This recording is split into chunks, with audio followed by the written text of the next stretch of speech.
in the midfield, possibly alongside Paulinho, with Randall Kolomoani and Dominic Solanke supported by Xavi Simons up front. All will be revealed as far as that formation is concerned very shortly. But the two sets of players just shaking hands on the far side of the field in front of the Riverside stand, that magnificent structure that went up either side of COVID. It's transformed this stadium, Bradley, and I imagine the view from the very top where our colleague Jamie Reid finds himself is absolutely magnificent. And what a game we've got in store. Two teams that badly want it for different reasons. A wonderful setting. I love coming to Craven Cottage because it has a sense of old and new. We look across at that spectacular stand on the banks of the Thames, and there's a sense of anticipation. No surprise really amongst the Fulham fans. They feel that the confidence within their players, the form that they're in, and home advantage, they can get another positive result. And it would be, of course, the first time in over 20 years of a double in the Premier League. I think the last time was 2003-04 season. So that's the challenge for Fulham this afternoon. Tottenham Hotspur coming out of form really, but they need to dig deep and find something for their new manager. Well, Bradley, the way Tottenham have gone at the moment, they just need something to go their way really, don't they? Just to kind of kick-start things, because that's dreadful to not win a single league game in January and February. I think it's only happened 3 times in their history. We're moving into March now. It can't go on much longer if they're going to change things around. Well, how valuable confidence is, and just something from today's game will give them a semblance of confidence going into another London derby against Crystal Palace on Thursday evening at the Tottenham Hotspur Stadium. Because if Spurs were not to perform today and not get a good result, Andy, could you imagine the pressure going into that one on Thursday? It would be absolutely enormous. Looking at what Fulham have done as well, Bradley, it's the latest player to come in. I mean, if you think about Marco Silva bringing them up from the Championship, what they've done, they now seem to have 2 players for every position. Great strength, a lot of quality. Oscar Bobb, I watched him in the game at Stoke in the FA Cup. He was absolutely electric. So the fans are really loving it at the moment. Yeah, I think if you look at sort of Smith Rowe, Wilson's had a fab season. Bob, big money signing from City. Great to see Sessegnon fit and playing this afternoon. Iwobi, there's players there in 1v1s that have got real skill, guile. They're prepared and have the confidence to try things. So Spurs have got to defend very, very well today. Bradley Allen, the voice you can hear alongside me, Andy Rowley, as the ball is launched into touch almost immediately from the kick-off. A few people taking cover as it comes into the stand just next to us. And we're off and underway. Fulham pretty much all in white and Tottenham all in black. And Fulham playing towards the Hammersmith end of the ground, towards the Putney end of the ground, I should say, in this first half, with Tottenham towards the Hammersmith end and with their fans behind them, behind their left back position, as Van der Ven has the ball at the back for Spurs, goes back to Vicario, moving it now to Dragusin and out to Pedro Porro. He sent it up the right touchline for Bissouma and Kolomoani for chase. Bassi is across and the Nigerian international clears that out.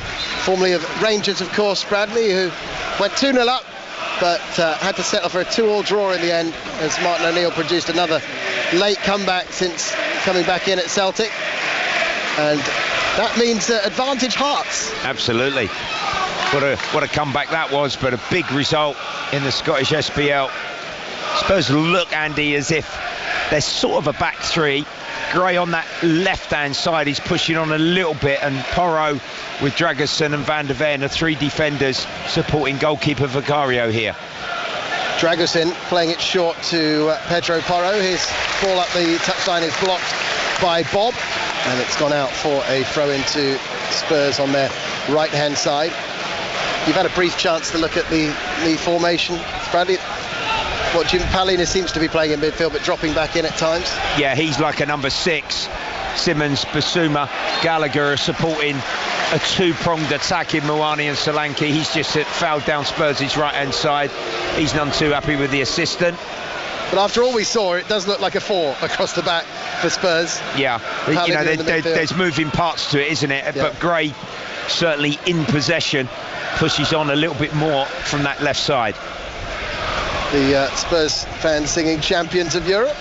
They know what we are as Fulham win the ball back and then give it away, and Tottenham attacking down the left. It's Simons, good cross, and it's cut out by Sessegnon just in time against his old club.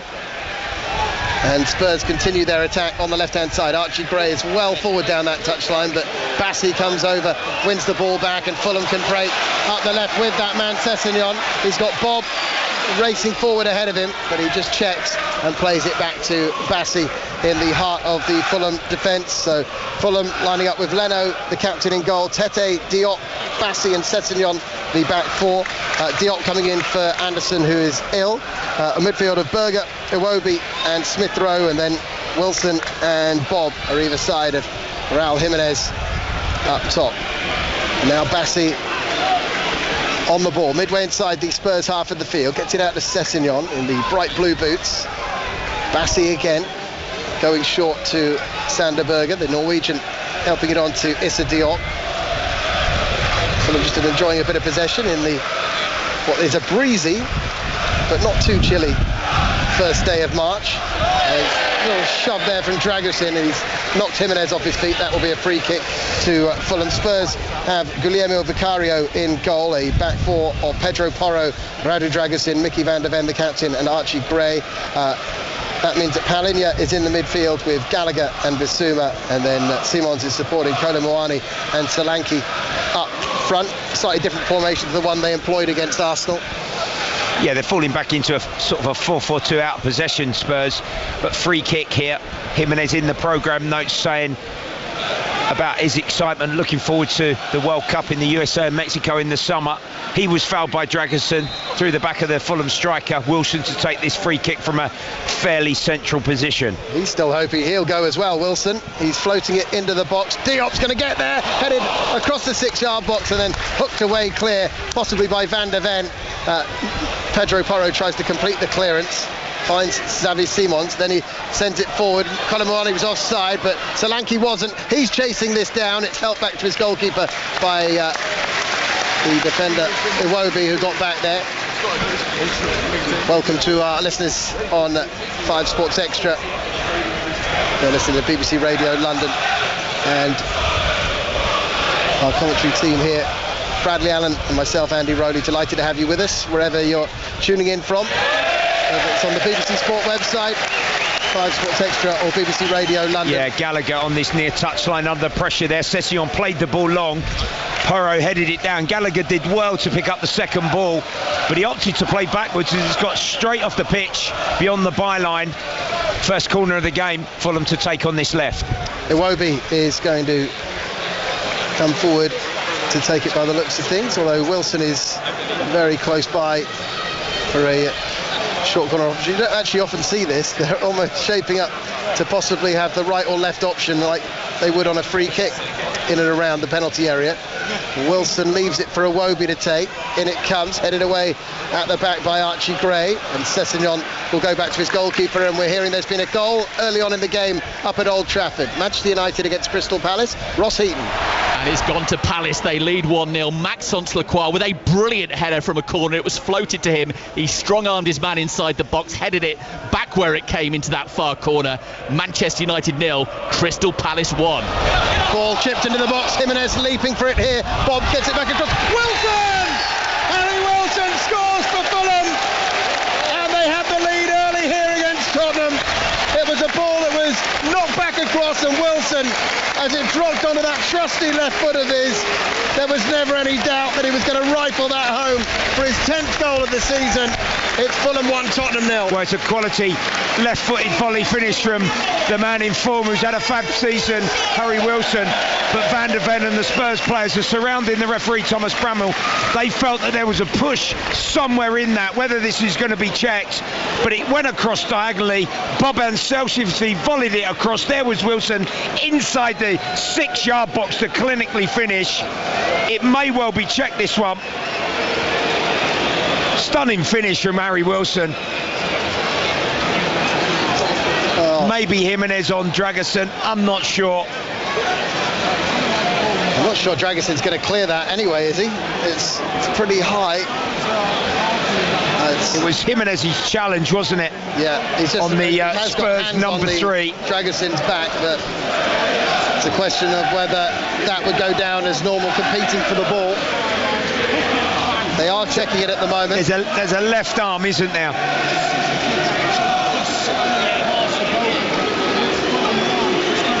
Wilson lashing it past. Beautiful goal, wasn't it? Cario, brilliant connection on the volley. Lovely balance, let the ball fall, volleyed in, super finish.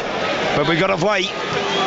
Igor Tudor. Well, he's pretty adamant, demonstrating that there was a push to the 4th official. Jimenez going up for it.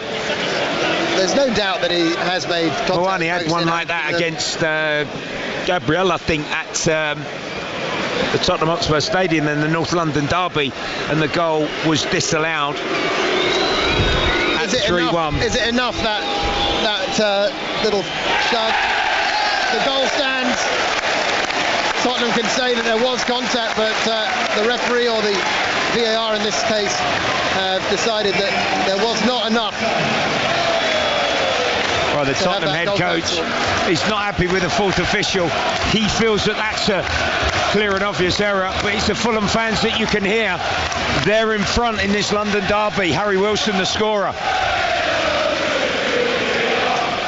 Fulham, who've won their last 2 at home against Spurs by an aggregate of 5-0, are ahead again. They've won 3 of their last 4 against Spurs, and would not have come into this game with the kind of trepidation you would have expected a few years ago in this fixture, which Tottenham used to win with such regularity. Ball's gone all the way back to the Fulham goalkeeper, Bernd Leno. The German plays it out towards the right touchline. Tete attempting to clear it a bit further forward. Jimenez tries to lay it off. Tottenham getting in each other's way as they try and win possession back, and it's out to Oscar Bob on the left-hand side. He's got Sessegnon on the overlap. Here he comes. Sessegnon's cross. Cut out by Dragusin, who puts it behind for a Fulham corner. If Spurs are not careful, this is going to be game over. A sweeping attack from the team in white across the Bob. Wonderful sprint and overlap from Sessegnon, and he's tried a hard and low cross. Credit to Dragusin and his near post defending there to clear the lines. Another Fulham corner. They're really lifted by that early goal. Less than 10 minutes gone. Fulham leading 1-0 thanks to Wilson's goal. And another of these corners to come from the left. Again, Wilson almost dropping the flag to get them underway with the corner. Iwobi sends it in, and it's Bassey going up for it. Yeah, get meaningful connection on that. It was off of the former Leicester man. Goal kick at the far post. Spurs just need to 10 minutes on the clock, settle, find a little bit of rhythm here and possession, because Fulham are really good, don't they? Very confident with that start.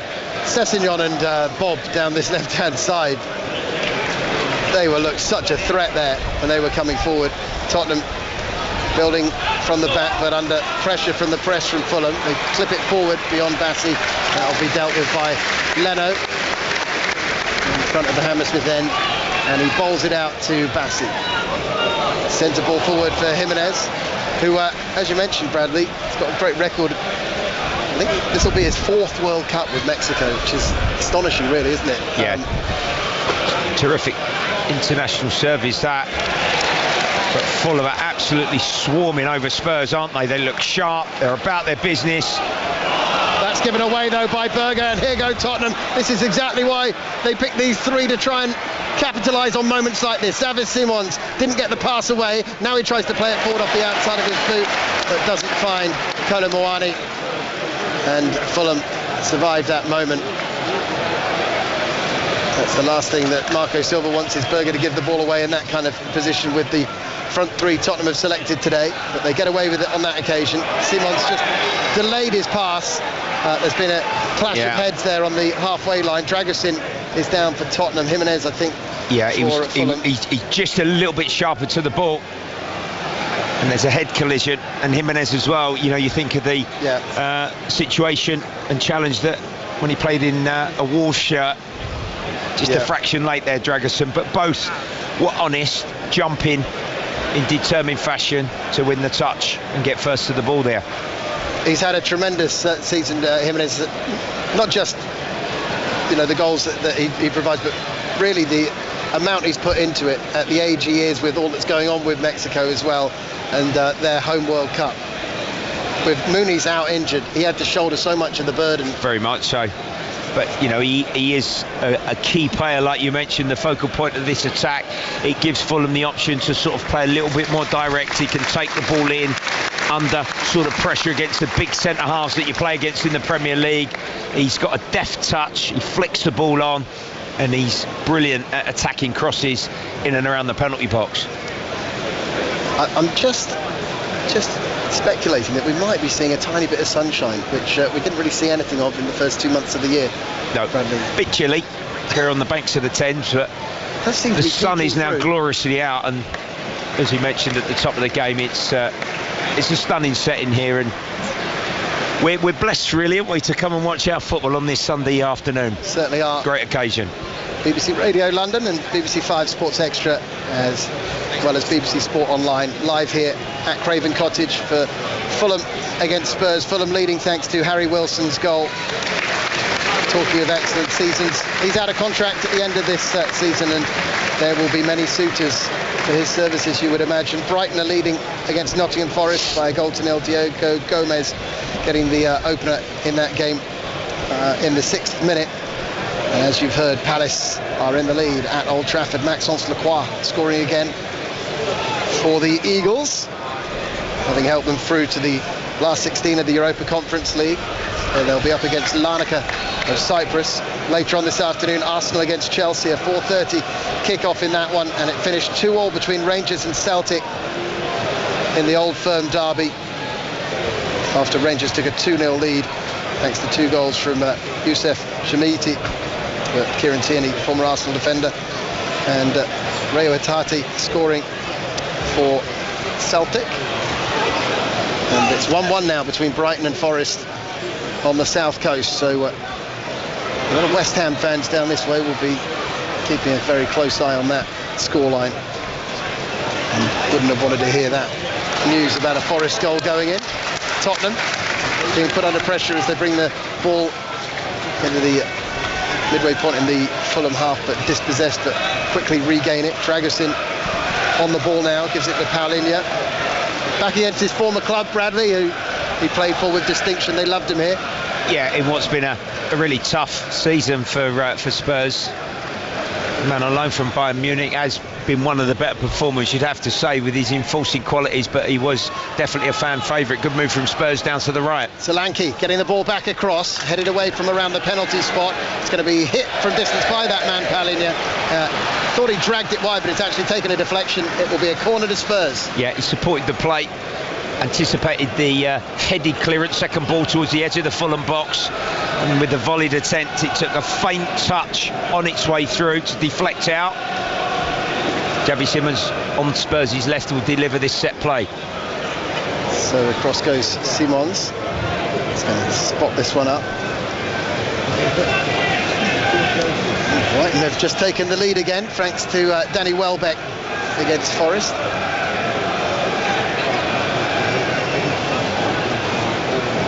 I say West Ham fans to keep an eye on it. Tottenham maybe just looking at it as well. Here comes the ball in from the corner, headed away only as far as the edge of the box, and Pedro Porro has sliced it on the half volley from just on the edge of the penalty area, and it's gone wide off the outside of his left boot.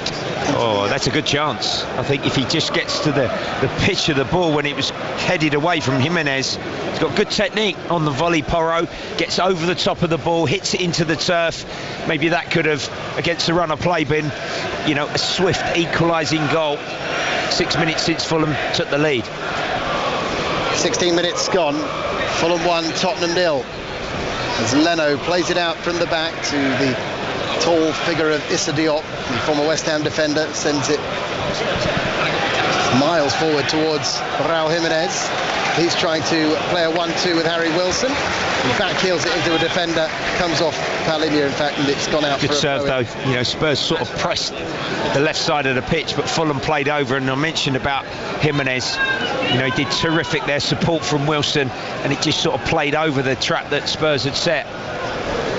That goal from Harry Wilson's only the second goal they've scored in a first half in their last 8 games, Fulham. The other one was an own goal by Everton. They're generally stronger finishers. Scored a handful in the second half of games, but not the quickest starters. But they've got off to a great start today as the ball goes out for a throw-in of Fulham. Kenny Tete will take it. Keep seeing advertisements for that last 16 tie in the FA Cup, Bradley, against Southampton. It's another game to really look forward to for Fulham fans. I think it's a Sunday midday kickoff for that one as they look at to make it through to the quarterfinals. And it's interesting to think back to that quarterfinal against Palace. They started well that game, and you know, it could have a lot of Fulham fans will think, had we got through that, who knows, having never won it before, of course, just like Palace. Ball is back to Iwobi, just outside the penalty area, chips the ball towards the far post. Wilson chests it down, hooks it back on the byline, headed away by Van der Ven, not far enough. Smith Rowe trying to get it to Tete. His shot is dragged just wide on the left foot, and it'll be a goal kick to Spurs. Yeah, Harry Wilson corrects him round the back on that right-hand side when the cross come from the left. He kept it back alive. It was sort of bobbling around, wasn't it, inside the Spurs penalty box. And eventually the supporting fullback Tete sort of scuffed his shot a little bit and dragged it wide of the post. If that had been on target, that would have been a certain second. When Tottenham are in possession, Gallagher's coming out to the right-hand side. Simon's out to the left. Solanke's kind of dropping off. It's an interesting fluid formation Igor Tudor's going for when they are in possession, but they haven't managed to get much fluidity to it so far. We've got a throw-in on the right at the moment, midway inside the Fulham half of the field have Spurs. It's Pedro Porro. That's short of finding Kolo Muani, intercepted by Iwobi. He's nutmegged Paulinho there, gets it to Raul Jimenez, and then it's gone back by Xavi Simons, going back towards his own penalty area. Bissouma caught in possession by Jimenez, then Oscar Bob trying to thread it to Iwobi, but there's a free kick to Spurs. Yeah, I'm not sure. I think the other one maybe on Porro further up the pitch a minute ago. Porro's just sort of picked himself up rather gingerly, but Tottenham would be grateful for the respite. Just need to find, like you say, you're right, Andy, just some control here and a bit of possession, because Fulham are playing in such a confident fashion. Later on this afternoon, Arsenal against Chelsea. The leaders looking to respond after the victory for Manchester City against Leeds yesterday. Well, that build up to that game at half-time. Here from both managers and our reporter at the Emirates as Pedro Porro comes forward down the right. It's a good first touch by Solanke, then has to get it out from under his feet at the second touch. Now in comes the cross from Pedro Porro, and it's gone to Kolo Muani, whose touch lets him down, and it's out for a goal kick to Fulham. 20 minutes gone. Yeah, Fulham fast cross from Spurs' right hand side. He sort of got flicked, and he was outside the frame of the post there, Muani, in his first touch. Wasn't quite of the required quality, and Leno will take his time on the restart. Fulham goal kick. Well, they were streaming through the park and along the Putney Bridge on the way here earlier today. Really great scene when you see the fans approaching the ground for a London derby here at Craven Cottage. As Jimenez scrambling to try and hold on to possession there. Solanke's got it off him. He's worked his way into the penalty area. Shot is blocked. Comes to Xavi Simons. He's set it for Bissouma. Back to Solanke. Smith Rowe ratting around trying to win that ball back, but it's still in Tottenham's possession. And Van der Ven will play it forward down the left to Simons. Simons off the outside of his boot to Bissouma. He's kind of getting a second chance with Spurs. It looked like he might be on his better. way. Just a sort of a bit more intent here from Tottenham Hotspur. The ball's going into Solanke in and around the Fulham penalty box a bit more freely. Gallagher tackled on the touchline. Sessegnon has won his team a throw-in as it flicks off the shin of Gallagher, and it will be a throw-in to Fulham. Almost midway inside the Fulham half of the field. 1-0 Fulham lead here at Craven Cottage.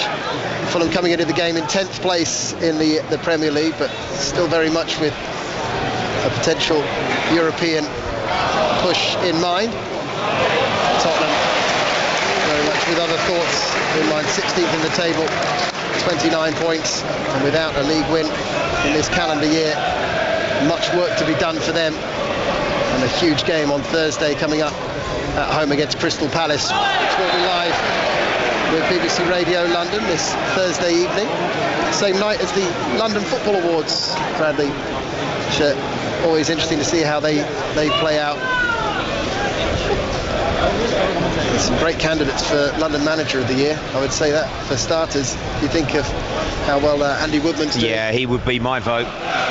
Quite brilliant, really. But then you've got the likes of Alex Neil and Keith Andrews, Mikel Arteta. It's a hard category, that one, I would say. That's going to be a good watch, that. Ball is with Smith Rowe. Former Arsenal player will certainly just have a little extra incentive today, I think, along with the likes of Alex Iwobi and Bernd Leno.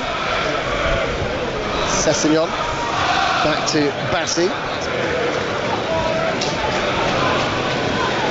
Bassi playing it square in front of Issa Diop. Out to the right they go. Tete just drawing Paulinho, his former teammate, a bit closer to him. Now it's with Wilson, who's dropped deep to knit the play together here for Fulham. His former club Liverpool beating West Ham by 5-2 yesterday. Iwobi back to Diop. Archie Gray pressing very high up the pitch as it's clipped forward by Wilson, looking for Oscar Bob. So over the head of the Norwegian. He tries to latch on to the loose ball. Dragusin should get there first, and then he hooks it miles forward. Leno's just got to watch that carefully in case there's a dodgy bounce. Yeah, there is a little bit of a breeze, isn't there, inside the stadium? He just fly out the clearance. It's actually on target. All of 60 yards, he booted it down the pitch, Dragusin. But there's a clear idea and confidence in what Fulham are doing as and when they build in possession through the middle of the pitch or over. And they've got a goalkeeper that's very efficient with his feet as well. He serves a really nice pass, doesn't he, Leno? He certainly does. Great signing, I think, for Fulham. Had some good keepers down this way, haven't they? Edwin van der Sar, before he went to Manchester United, was one of the best. Here's Kalimawani driving into the penalty area. It's a superb tackle from Issa Diop, perfectly timed, just as Kalimawani was pulling the trigger. Now Fulham trying to break forward Sessegnon's pass. If it had been a little better for Oscar Bob. He was fully committed, wasn't he? Half space run, accelerated onto it, and Moani, one thought in his mind from our commentary position, we were right behind it, and he just flew across and slid in as the striker went to hit the ball. Good last-ditch challenge there from Diop to the rescue. Bradley Allen alongside me, Andy Rowley, live here at Craven Cottage, where it's Fulham 1, Tottenham 0. Harry Wilson's 10th goal of the season, separating the sides. You're listening to us on BBC Radio London, BBC 5 Sports Extra and BBC Sport Online, as the ball goes all the way through on a Tottenham attack and out for a goal kick to Fulham. Leno spots it up.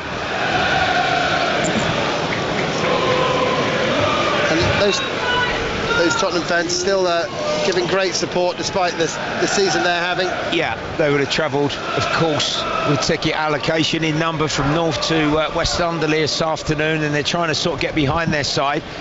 This is not done just yet, but you feel if Spurs are going to get something, probably need to get back level, don't they, before that half-time whistle. Harry Wilson, who scored, of course, that incredible goal in the game up at Tottenham Hotspur Stadium earlier in the season, where Vicario went walkabout, Bradley, and Wilson just played it in from the touchline. He's got another one today.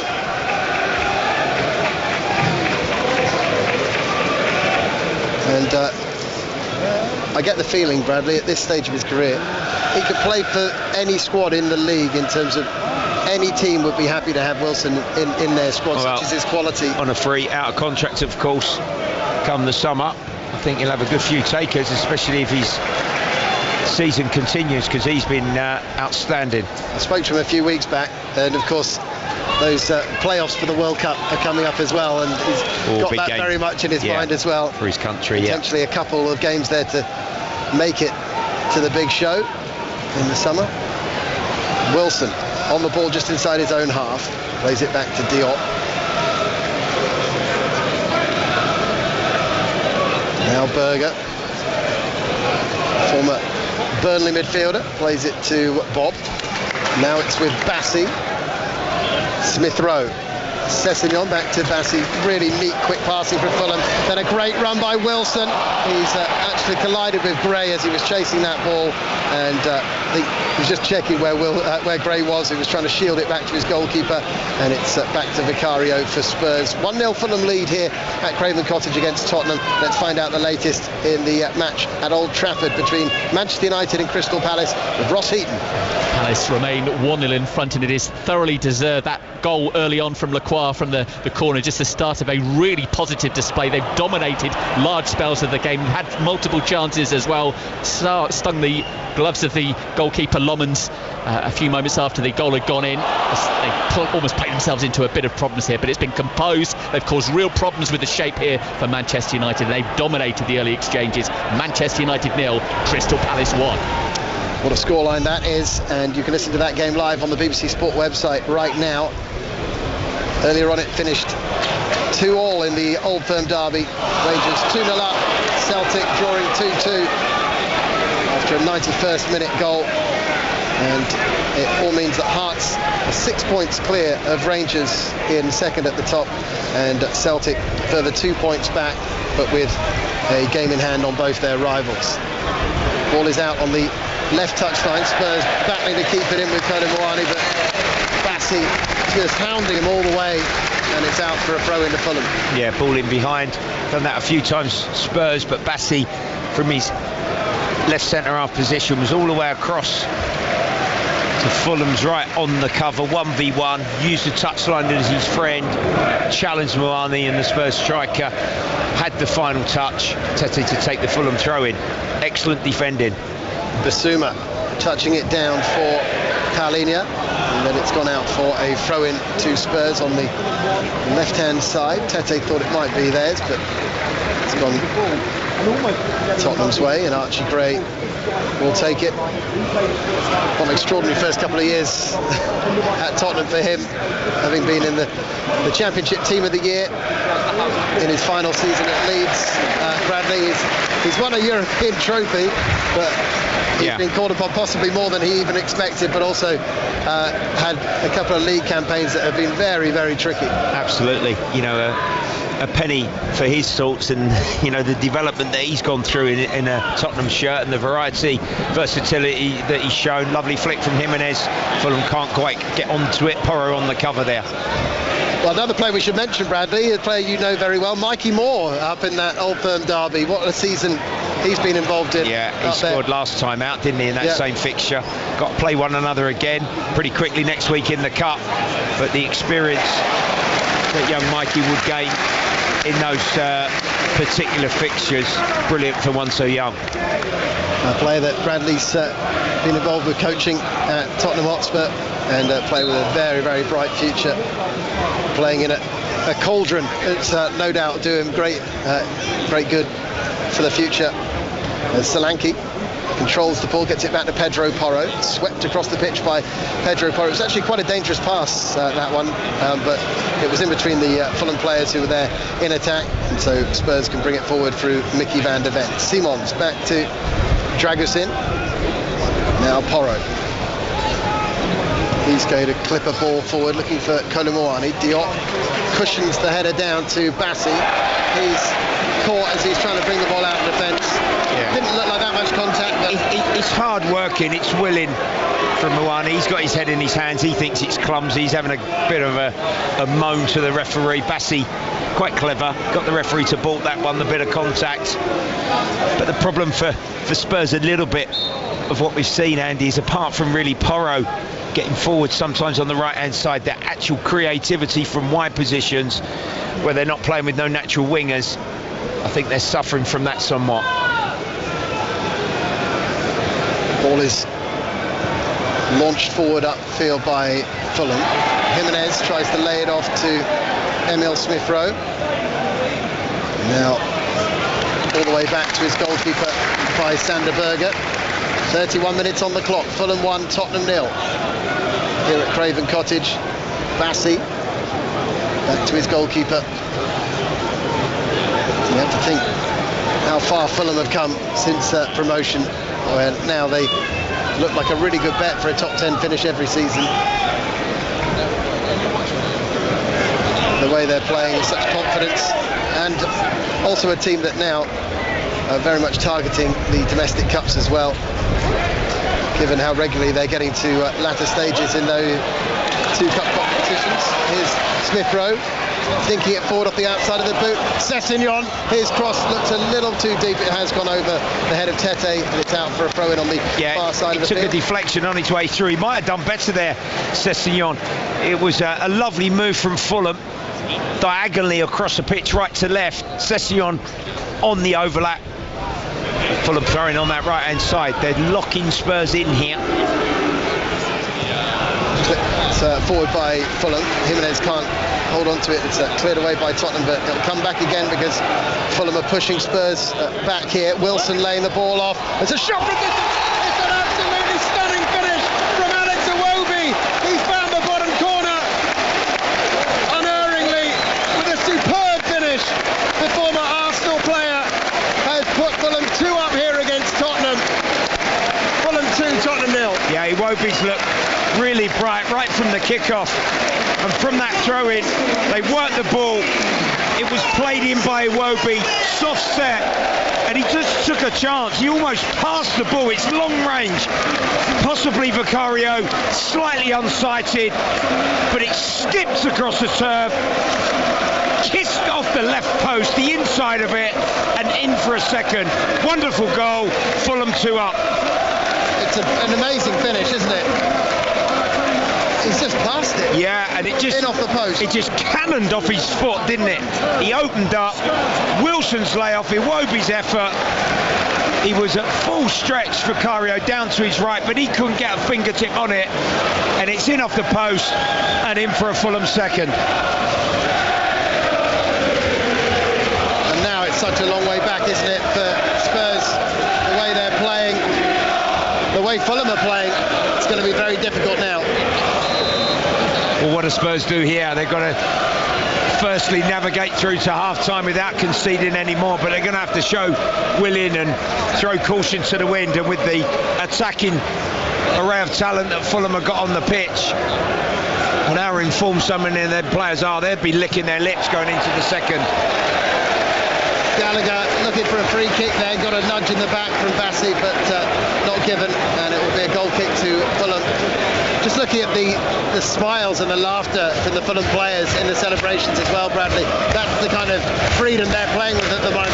Absolutely. They just can't wait to step onto a football pitch, represent their side, and play with such amazing confidence. And I think we've seen that in a good few moments. The noise of the crowd.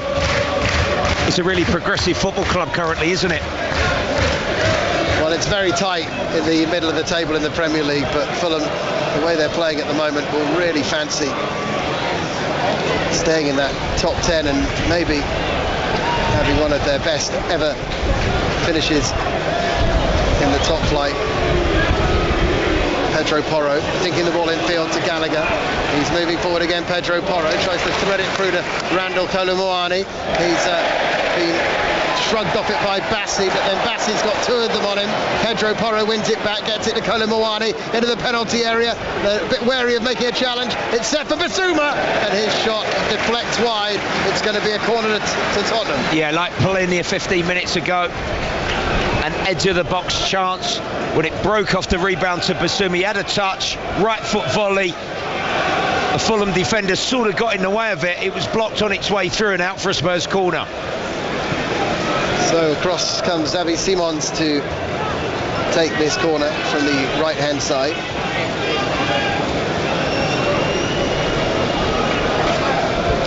Spurs desperate for a quick reaction here. It's taken short to Gallagher. Back to Pedro Porro, swings it in low. It's going to be cleared away by Berger. And it's all the way back to the goalkeeper, Vicario. Forward it comes again. Jimenez just trying a deft header back to his goalkeeper. He's asked a bit much of Leno there. He had to be wary of leaving he's his goal. Acknowledged his mistake. Tried to be a little bit clever there, really, Jimenez. Should have just headed it away to safety. The thing was, Leno couldn't leave his goal untended in case Jimenez got his header wrong, and the header was quite wide of the goal, and he couldn't scramble across quickly enough to catch it, and it's out for a Tottenham corner, which Simons will take from the left-hand side. 8 minutes to go plus stoppage time in this first half. Fulham leading Spurs 2-0. Simons, one hand in the air, floats in the corner. So clipped goalwards by Dragusin. He's underneath his volley. Oh, what a chance. And it's over the bar. He knows. It was his weaker left foot, and it just dropped to him 7 yards out. Poor marking from Fulham defensively, and Dragusin just swung his left boot at it, and he's put the ball high over the crossbar.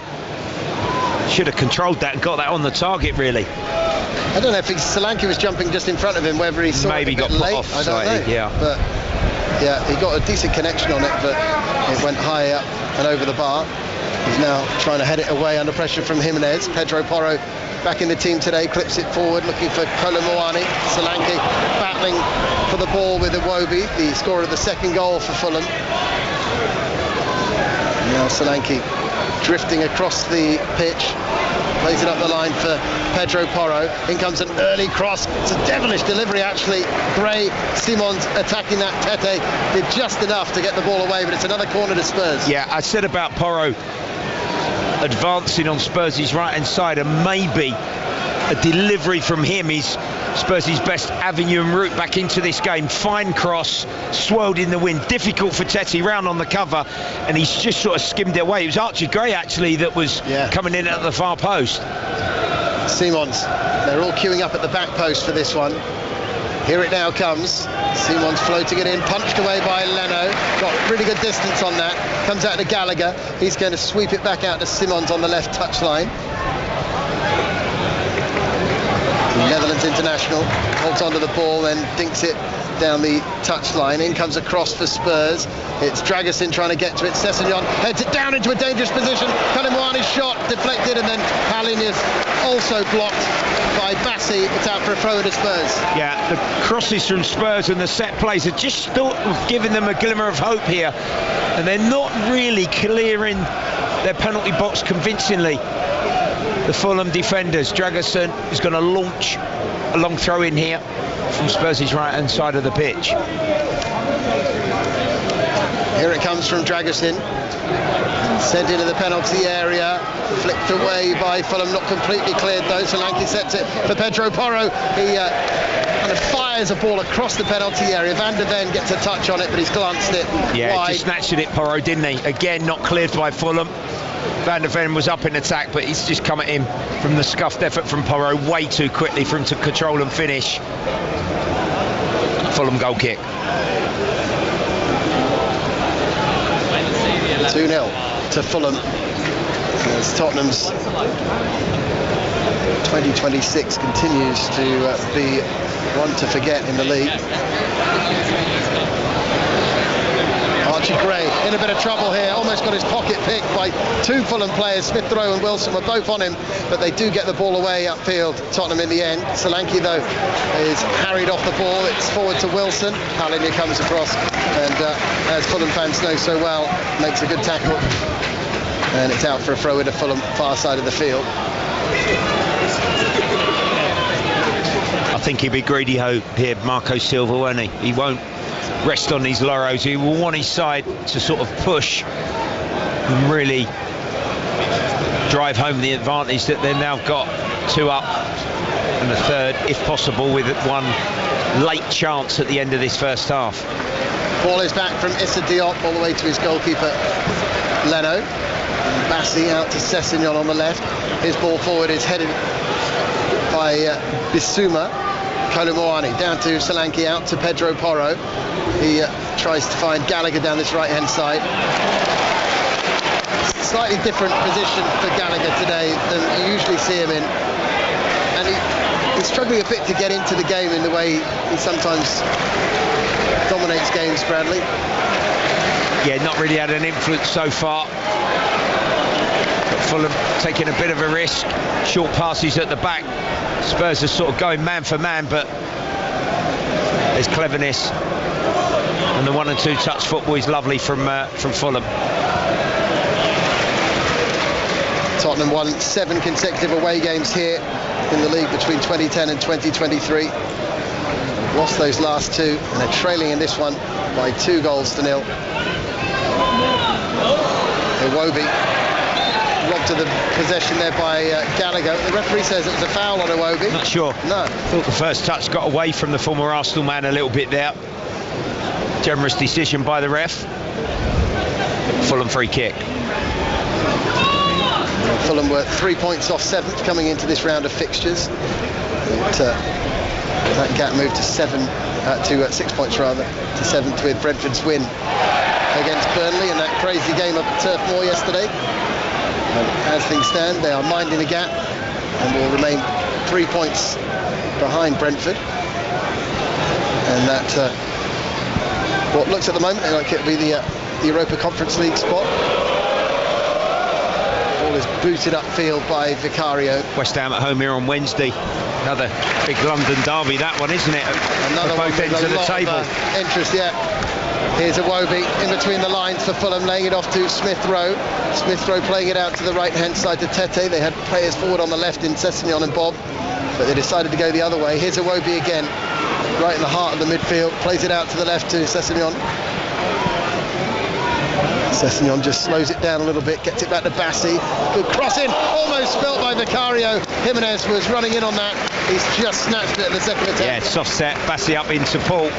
We were right behind that. He whipped it in low, curl. And at the second attempt, when he died just outside his 6-yard line there, Vicario's managed to smother the ball.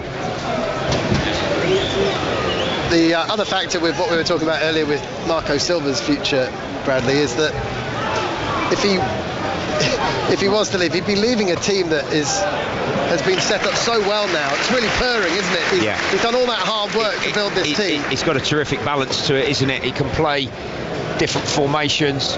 He's tactically astute. They can have spells of momentum in possession and connect seamlessly, and they can defend with sort of resilience and determination, and that's why, you know, the league table this stage of the season, and he does not lie. Smith Rowe battling hard to get to that ball ahead of Gallagher, manages it, gets it to Sessegnon. Now back to Sessegnon again from Smith Rowe. His left-footed cross cut out by Porro, but it will be a corner to Fulham. Yeah, he's just missed a few crosses, hasn't he, Sessegnon? Not for the want of trying, pushing forward, using athleticism, just not managed to pick out well enough. But another Fulham corner here, 45 minutes on the clock. Iwobi Wilson standing near the ball. 4 minutes of additional time at the end of this first half. Fulham winning 3 of the last 4 in the Premier League against Spurs. It's as many as their previous 26 before that run. It's really turned around. Here's a corner. Van der Ven gets ahead to it. Back across from Bob. And then Bassi has hooked it over the bar. That really should have been 3-0. Oh, what a chance. Vicario's pleading to the referee that he was checked, blocked inside the 6-yard box. Bob at the far post scuffed it. It was on the 6-yard line. Bassi up in attack, and he just sort of swiped at it, completely miskicked his right foot, weaker side volley. He's put the ball high over the crossbar, nearly over the stand actually. What a miss that was. What a chance as well. Berger's gone down, challenging for a ball up in the air. We're into the second minute of the 4 to be added at the end of this first half, with Fulham coming close to taking a 3-0 lead at half-time.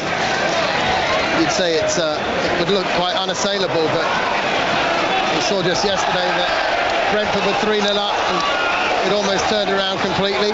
Brighton are 2-1 up against Forest as they approach half-time down there at the Amex. Diego Gomez and Danny Welbeck scoring for Brighton, with Morgan Gibbs-White getting one back for Forest in between those 2 goals.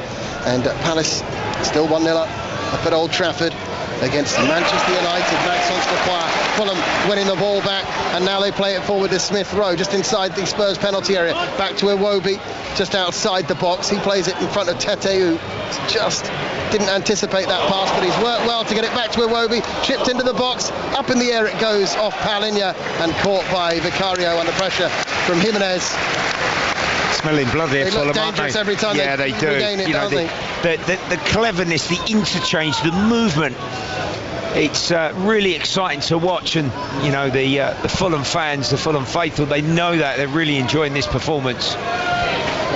BBC Radio London, BBC 5 Sports Extra, and BBC Sport Online live here at Craven Cottage, where Fulham deserved their 2-0 lead, playing with real confidence and passion as two Fulham fans fall on the ground trying to get that ball back and then hoof it back onto the field of play. It came at such force, didn't it, from the offside challenge on Solanke, and fell down the stairs. The two of them fell down the stairwell, didn't they? I think they've had a good Sunday lunch, Bradley, maybe, over there in the posh seats.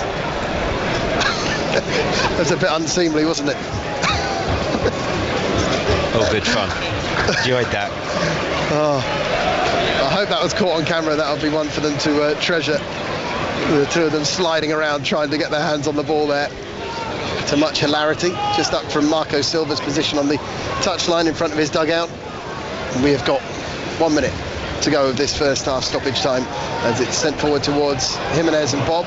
Jimenez probably would have wanted to take that header himself. Bob took it and didn't get the header quite right. It's gone out for a throw into Spurs.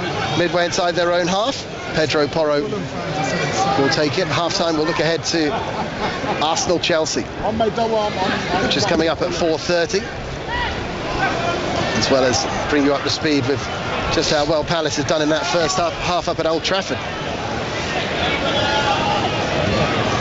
They just keep defying the odds, Crystal Palace, over the last couple of seasons. Every time people think they're down, they prove the opposite. So that's headed down by Diop into quite a dangerous position. Hook clear by Sessegnon, and that is the half-time whistle from the referee. And what a first half it is for Fulham, as Thomas Bramall brings that first half to a close.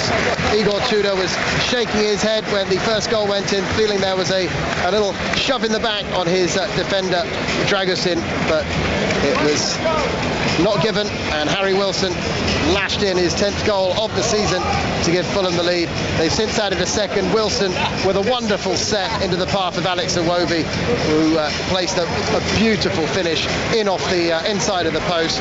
They could have had a third, to be fair, with Bassey putting one over, amongst numerous other chances Fulham in that first half. Tottenham have really got to produce something in this second period to turn this one around against a Fulham side who are really in the mood at the moment. At the break here on the banks of the Thames in SW6, it's Fulham 2, Tottenham 0. Sports Live. BBC Radio London. So Bradley Allen, a quick word on what you've seen there in the first half before we head up to Old Trafford. It's kind of what a lot of people might have expected today, neutrals and people coming into the ground. Fulham looking in good form at the moment after the win at Sunderland, and Tottenham just not seemingly able to knock them off their form at the moment. Yeah, we sort of predicted this one really, with the confidence that Fulham have got going into this fixture, and they've produced once again with that 2-0 lead at the half-time interval. Bit of controversy around the first. Was there a push by Jimenez in the back of Dragusin? But when it fell to Wilson, he expertly volleyed home to give them the lead. And then Iwobi's strike was stunning. They've had the better quality. Spurs have worked hard. They've had a couple of crosses that have gone in when Porro's advanced down the right.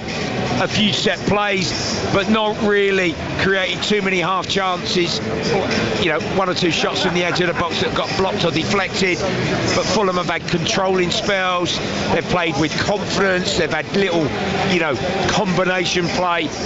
And I think if they get a third here, that'll be 3 Premier League points for them this afternoon. You're always wary of saying it, but it's hard to see a turnaround from this position, isn't it? I mean, Tottenham got to score early, and we did see it against City, didn't we, not too long ago, that they have got it within themselves. Yeah, but I'm not sure. Marco Silva has done a brilliant job here, and that will be his message at half-time. Do not let this second half slip. Don't give Spurs us that sort of glimmer of hope to get back into this game. But it needs a big team talk from Igor Tudor at half-time, certainly, to lift these Tottenham players. Thanks very much for the moment. Bradley Allen alongside me here on BBC Radio London and 5 Sports Extra as Billy the Badger, the Fulham mascot, gets a rousing welcome as he emerges from the tunnel and heads round the ground at half-time. Let's go up to Old Trafford, where the Palace fans will be giving their team every backing, given what they're doing at the moment. Half-time in the game between Manchester United and Crystal Palace. Ross Heaton. Manchester United 0, Crystal Palace 1, and the Eagles in front after a largely positive first half display. They broke the deadlock inside 4 minutes. Lacroix with a brilliant header from a corner, great strength inside the box, and he found that far corner away from Lommans. It could have been more. Sarr stung the palms of Lommans with a right-footed effort. Strand Larsen also caused plenty of problems early on. He was targeting Yoro in particular, not going one-on-one against Maguire. The Red Devils have grown into the game though. Maguire saw a goal-bound header cleared off the line by Sarr. Casemiro headed wide from a floated ball into the box by Fernandes, and the Manchester United captain forced a terrific fingertip save from Henderson from a free kick from 25 yards. So far so good at the break. Manchester United 0, Crystal Palace 1. Thanks very much, Ross. Given what you've seen in that first half, Ross, just a quick word on what you might expect, because obviously United have got the firepower, they're going to come back at them, but how has Palace coped with the kind of threat from United in the first half up to this point? Well, given the fact that the team has been pretty much unchanged apart from the Brennan Johnson introduction from that game on Thursday, they've looked fresh, full of ideas. Certainly inside the first 20-25 minutes they could have been easily more than one goal in front. Manchester United have definitely come back into it. Šeško has been kept largely quiet. He had one header which was comfortably saved by Henderson away to our left, but they've done pretty well. The only disappointing part from this performance so far is it's not more for Palace, because they did in particular in the first 25 minutes have large spells on top.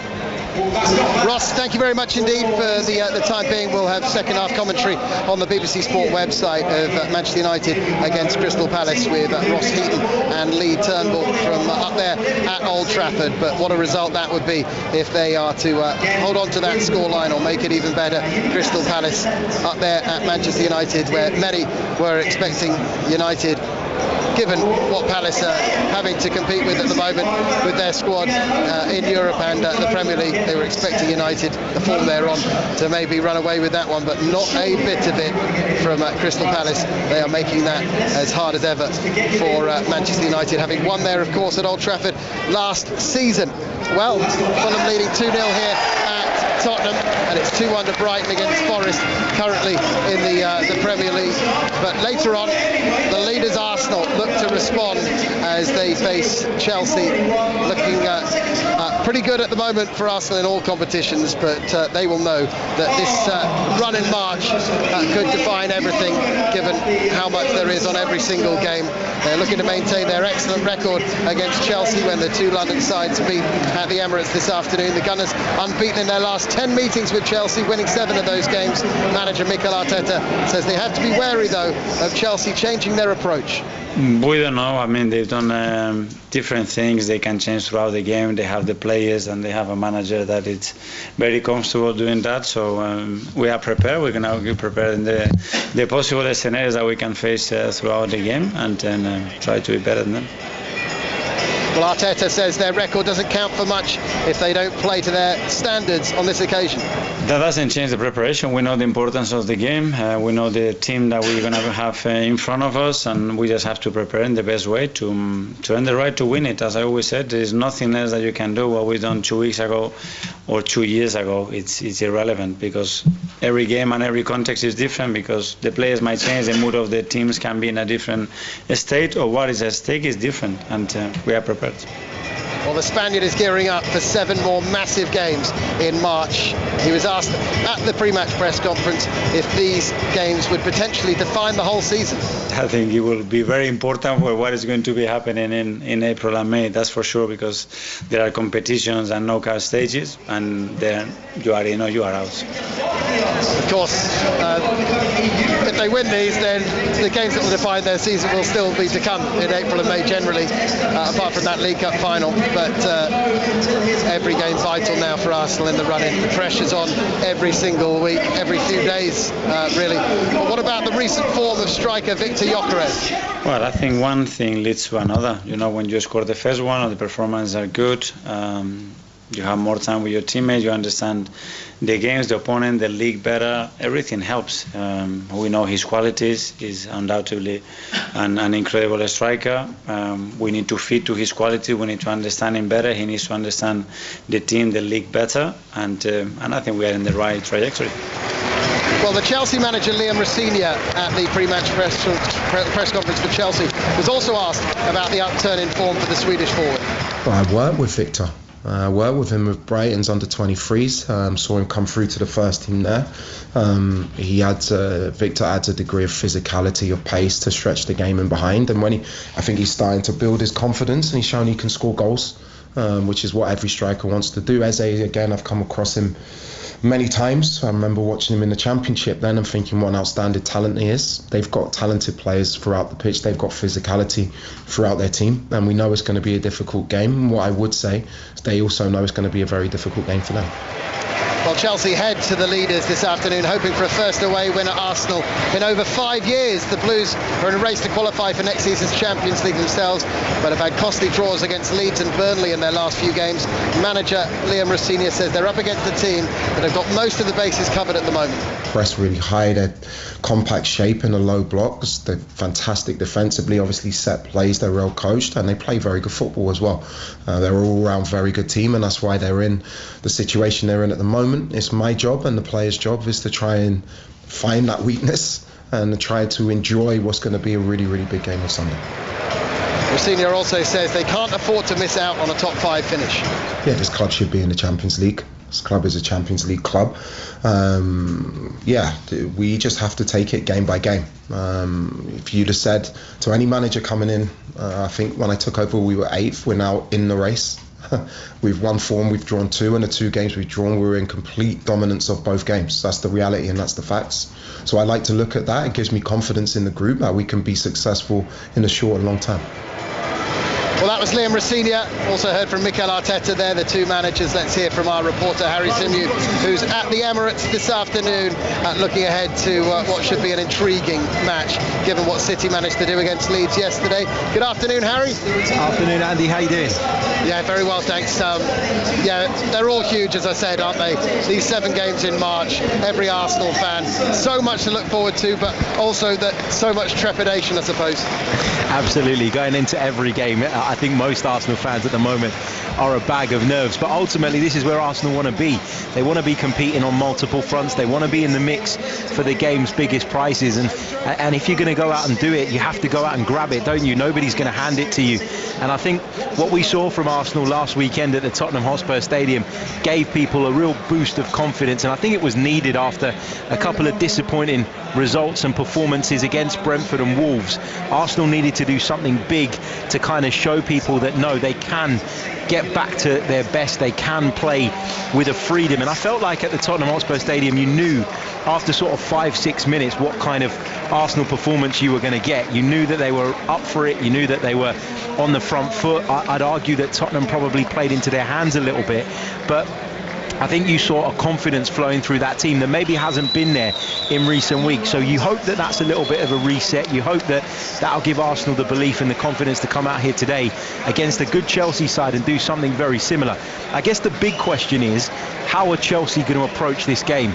Because they came here in the second leg of the Carabao Cup semi-final, a goal behind in the bigger picture of the tie, and they set up in a really defensive way. And I know Liam Rossigna got some credit for sort of being a little bit more streetwise maybe and saying we need to stay in this game first and foremost and then build on that. But it'll be interesting to see if they adopt a similar approach with the scores being level, or if they're a bit more on the front foot, given it's a league game and not a knockout tie. Because I do think with this Arsenal team, Andy, there's a certain style of football that when they come up against it, they do find it quite difficult.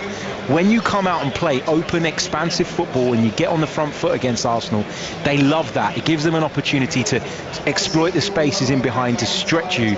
And I just wonder if Rossini's going to come and play in a more conservative way from fear of that happening, even more so probably after what happened at Spurs last weekend.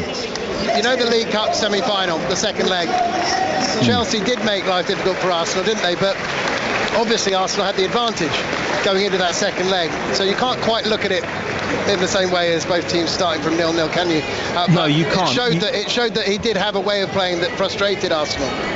Yeah, absolutely. I just thought it was a bit surprising because they were a goal down. You know, in the context of the tie, they came here a goal down. The onus wasn't really on Arsenal to go and force the issue. It was on Chelsea. And as the game went on, you're sort of looking at it and thinking, well, when are they going to flick the switch and try and be that more expansive and try and be a little bit more aggressive? And in the end, they did it in the last sort of 15, 20 minutes of the game. And late on, Kai Havertz went down the other end and scored to knock them out. So, yeah, it's just fascinating because we don't know too much about Liam Rossini as a coach. At least I don't. You know, I had very limited knowledge of the work he'd done at Strasbourg. Obviously, he's come to the Premier League and he speaks really well. He speaks a great game, but he's going to get a little bit of a hard time, I'd imagine, here at Emirates today because he notoriously complained, didn't he, about the warm-up routine. So there's going to be a bit of banter around that, I'd imagine. Yeah, well said. I imagine they won't have forgotten that, no doubt. Yeah, no way. Harry, look forward to speaking to you later, getting the team news as well. Thanks very much indeed. Cheers. For the time being. We've got the second half coming up shortly here at Craven Cottage. Fulham leading Spurs by 2-0. It's 3 minutes past 3. BBC Radio London. The thing is, I love this city also because I feel very free here. A mix of freedom as well as homeliness. The sound of London. There is a big community and I'm lucky to be part of it because we all help each other, support each other. Why are you here in London? I'm here in London because I got a call to come out. It's very similar. You guys just have cooler accents than us. The sound of London. The perception of London is often considered sort of urban, built up and not particularly green, but nearly 50% of London is green and there's wildlife all around us. BBC Radio London. This documentary is like a love letter to London. Listen on your smart speaker and on BBC Sounds. Total Sport Live. BBC Radio London. Live here on Total Sport on BBC Radio London. Fulham against Tottenham. Palace up at Manchester United, and later on Arsenal facing Chelsea. Big afternoon for our London clubs in the Premier League, and Fulham having a great go of it so far, leading by 2-0 here against Spurs thanks to goals from Harry Wilson and Alex Iwobi. Palace 1-up at Old Trafford, would you believe, thanks to Maxence Lacroix, and it's 2-1 currently to Brighton against Forest on the south coast going into the second half. It's 2-2 it finished in the Old Firm derby between Rangers and Celtic, which helps Hearts more than anyone, you would think, in the race for the title in the SPL. And we're back off and underway here in our live commentary game on BBC Radio London, BBC 5 Sports Extra and BBC Sport Online here at Craven Cottage, with the referee immediately blowing his whistle after a flag from his assistant on the near side for a free kick to Spurs, and Thomas Bramall just making sure Spurs are taking that free kick from the correct position. Fulham all in white, Tottenham all in black, and this is how they line up for this afternoon's game here at Craven Cottage at the start of the second half. No changes from either side. Fulham with Bernd Leno captaining the team in the absence of the ill Joachim Andersen. The back four of Kenny Tete, Issa Diop, Calvin Bassey and Ryan Sessegnon, who plays against his former club. Sander Berger, Emil Smith-Rowe and Alex Iwobi are the midfield, with Oscar Bob and Harry Wilson either side of Raul Jimenez up front. As Fulham bring the ball forward through Smith-Rowe, it could break for Jimenez, but Vicario pouncing on that ball. He's in goal for Spurs, obviously. A back four of Pedro Porro and Archie Gray, the fullbacks Radu Dragusin and Mickey van der Ven, the captain. Centre halves, João Paulinho, another player against his old club, is in the midfield alongside Conor Gallagher and Yves Bissouma, and then Xavi Simons is supporting Dominic Solanke and Randall Kolo Muani up front from a kind of number 10 position. I'll run you through the benches in just a moment, but Fulham starting the second half as they played for most of the first on the front foot. They have Benjamin Lecomte, the goalkeeping cover, on the bench, then Reid, Muniz, Kearney, Cuenca, Chukwueze, Castagna, King and Robinson. And for Spurs, 2 goalkeepers on the bench with all their injuries. Kinski and Austin, the goalkeepers. Danso, Richarlison, Tel, Sarr, Sousa, Olasesi and Roswell are the other substitutes for Spurs. As Tete plays that ball forward, Iwobi wasn't expecting the pass that he sent, but it was an excellent one. If Jimenez or Iwobi had read it, they would have been right in on goal. But it's Tottenham who were able to play it out from the back, and it's Simons dribbling across the pitch. He's shown signs since signing for such a lot of money, Simons, that he's got great quality, but at the moment he's not able to define games with that quality. And Spurs needing him and others to really step up in this second half if they're going to get anything out of this as they attack the Putney end of the ground where their fans are in this second half of the game.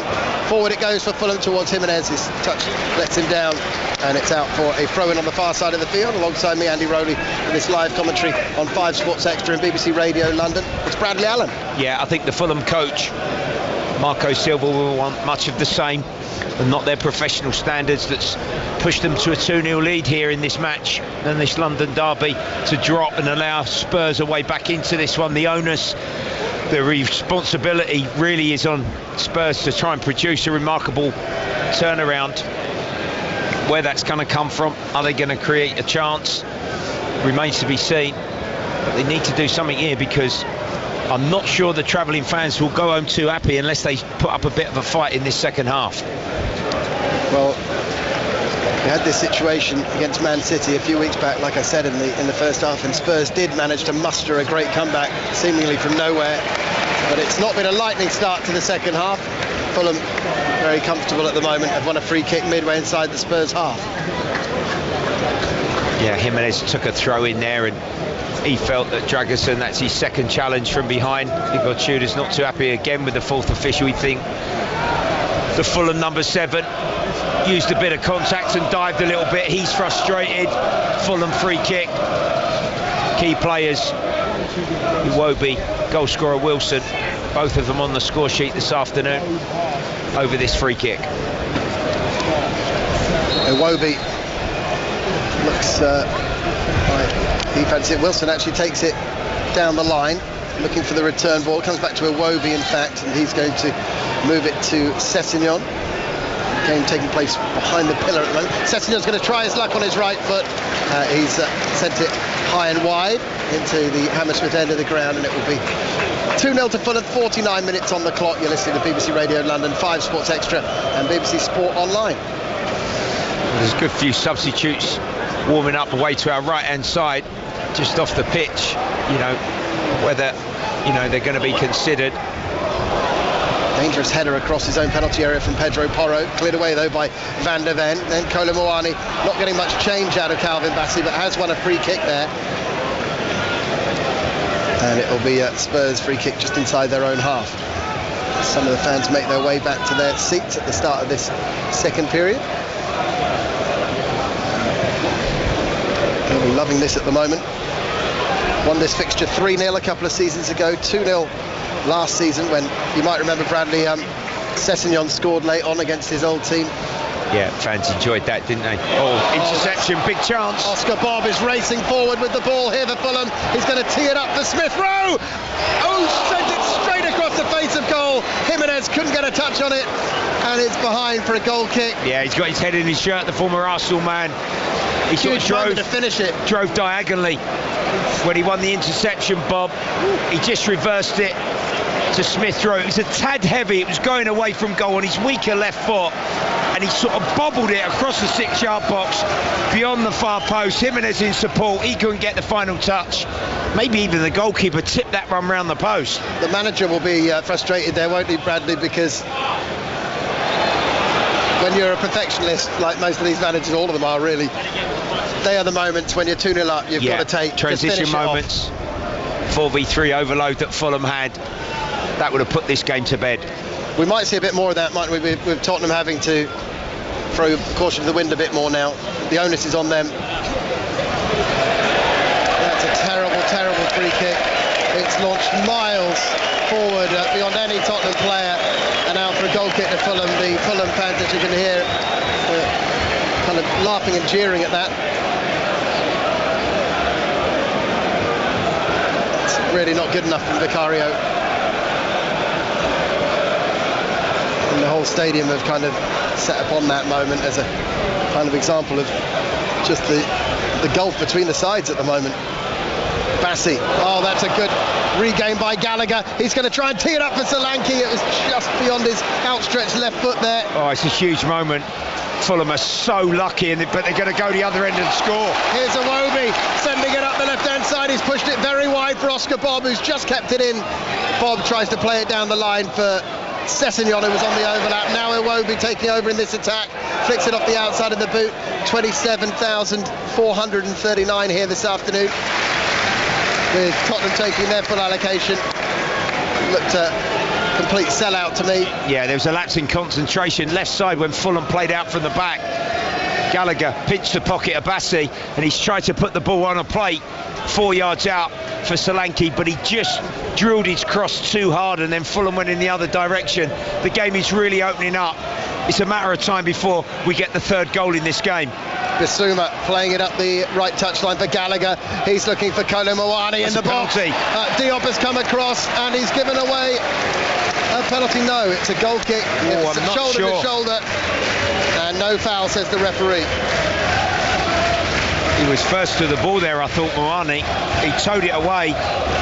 There's a bit of contact, not a huge amount, where the referee's just being asked to maybe have a look. Not much. Yeah, perhaps he went down just shoulder a bit too easy. He definitely got the first touch, like you say, though, Bradley. But he was quite canny there, not to do much on his challenge, do too much. Just go shoulder to shoulder, but not do anything too aggressive on the tackle. Tete sent a clearance way up into the air. Solanke backing into Diop, trying to get the knockdown, and then Berger hooks it upfield. Pedro Porro volleying it back forward. Now it's Jimenez in the centre circle. Out to the left he goes to Oscar Bob. He's got Smith Rowe on the overlap. Smith Rowe looking for the cross, then holds on to the ball, plays it down the line for Bob. Iwobi. In comes the cross. Jimenez! Great block from Van der Ven. Otherwise that was 3. Clever. Lovely give and go combination play. Fulham left side of the penalty box. And when it was cut, he upped his run. Jimenez tried to sweep. Goal bound left foot on Van der Ven to the rescue for the Spurs defence. It's all Fulham. Wilson and Iwobi come over for the corner routine again. 54 on the clock. And Van der Ven just getting in the way of that shot from Jimenez, which I think was destined to make the net bulge. Here comes the corner from Iwobi.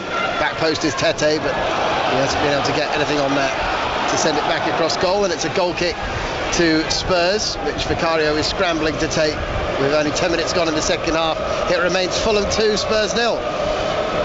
Yeah, Spurs just sort of withstood the corner. He sort of hung up in the air a little bit in the breeze, but it looks as if maybe Richarlison's Sarr could be considered here for Spurs. The Spurs coach needs to act really, because we're approaching the hour mark.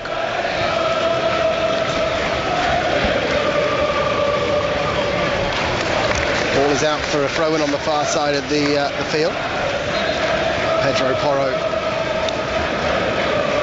preparing to take the throw-in for Spurs. Is there someone being readied on the bench over there? No, not yet. Oh yeah, there is. It's Richarlison. Yeah, Richarlison and Sarr, I believe. Sarr, right. Thank you, Bradley. Berger winning the ball back for Fulham. Kasuma's slid in there, but it's he's not won the ball back cleanly, and it will be a throw-in anyway. Free kick rather to Fulham, and it will be Bassi to take it. There's a lot of fans in the opposite stand who have yet to take their seats again for the second half, Bradley. Have you frequented the new stand yet, Andy? I've had one game where I sat quite close to the dugout where Marco Silva is, but I haven't been in higher echelons. Here goes Raul Jimenez, pulls it back for Wilson. Wilson, left-footed shot blocked by Dragusin. Then he goes down. Palhinha then slides in, and Spurs bring the ball away through Gallagher. Defended from Spurs. Jimenez span on that right-hand side. Spurs trying to break with Simmons here on their left. It's really open this second half, isn't it? Both these sides, one pretty desperate to get the next goal, another thinking they can really get a big scoreline here if they play their cards right. Simons and Gallagher were doing really well out the left, but then just didn't make anything out of their progress, and now Fulham have won a free kick just outside their penalty area, and a chance for them to clear the ball away upfield.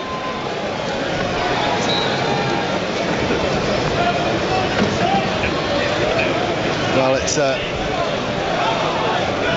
looking tricky for Spurs at the moment. What are they going to try with their substitutions? Gallagher is going to make way for Pape Sarr.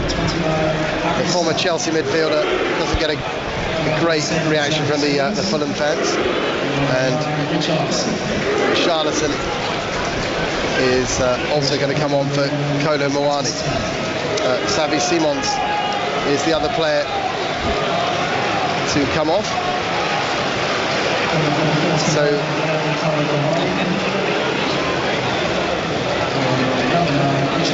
Richarlison, Tell are both on. Spurs look to try and make something happen. Sarr as well. So 3 changes with Simons and Gallagher and Kolo Muani all making way. Solanke, the only member of the attack, still out there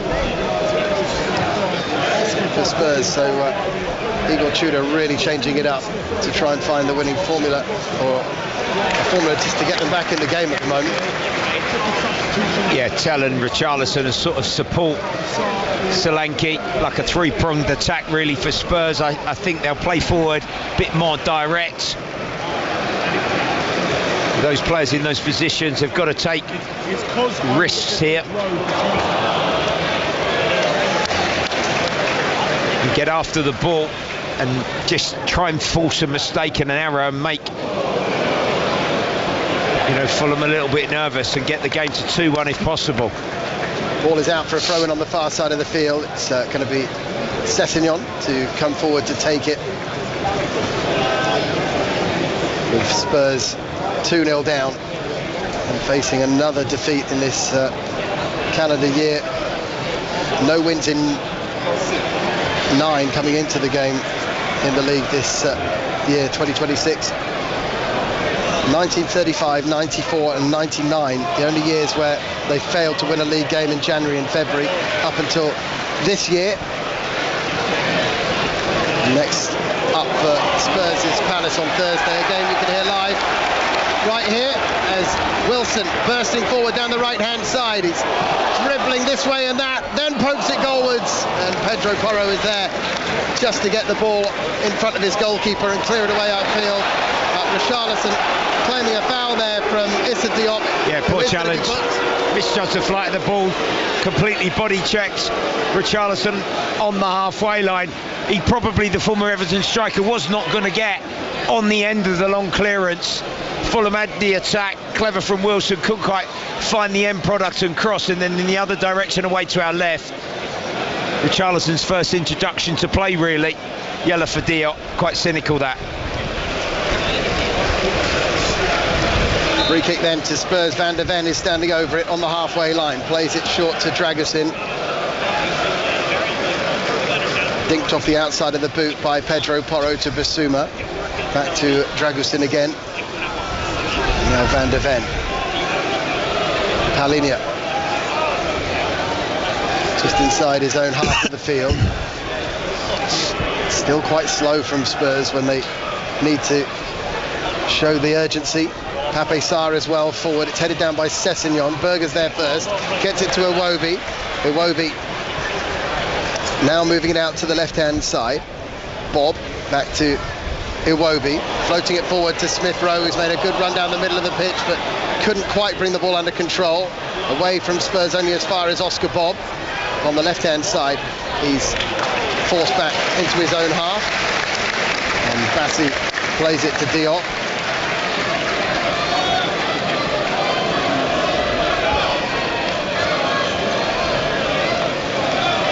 Well, they're pressing here, Spurs. They've got to really go man for man, trying to, put these Fulham players under pressure. Fulham, you just sense to playing the game really smartly, aren't they? Iwobi, here's Smith Rowe, surely great save from Vicario. Fulham just can't seem to get this third goal despite the chances. It's so frustrating, Marco Silva. Lovely football from the left, across the pitch. Just a straight run through the heart of the defence from Iwobi. Credit to Vicario. He threw himself out and he's made a brilliant last-ditch save there. If maybe Smith Rowe could have jinked round the on-rushing keeper, or just definitely lifted it over him. Good goalkeeping. What a chance that was. Really opened up. Corner from the right-hand side. Wilson sending it into the near post, cleared away by Pedro Porro. Then Tell will try and get it away further upfield. Richarlison chasing this, but Sessegnon on his back, and he nods it down to Bob. With Fulham still leading 2-0 and pretty comfortable, Bradley, but the crowd desperate to just get that third one to really give them the confidence. They want more goals on the scoreboard and drive home the advantage. Yeah. Diop, this near side, has just managed to keep the ball in play, but it's still frantic in parts, isn't it? He's been classy, Iwobi, hasn't he, this afternoon? Some of his touch and pass has been top quality. Raul Jimenez, real clash there with Van der Ven, and there is going to be a booking here for the Dutchman. Free kick to Fulham midway inside their own, the Tottenham half of the field. Well, with skipper Romario out with suspension, Spurs got to keep their discipline here.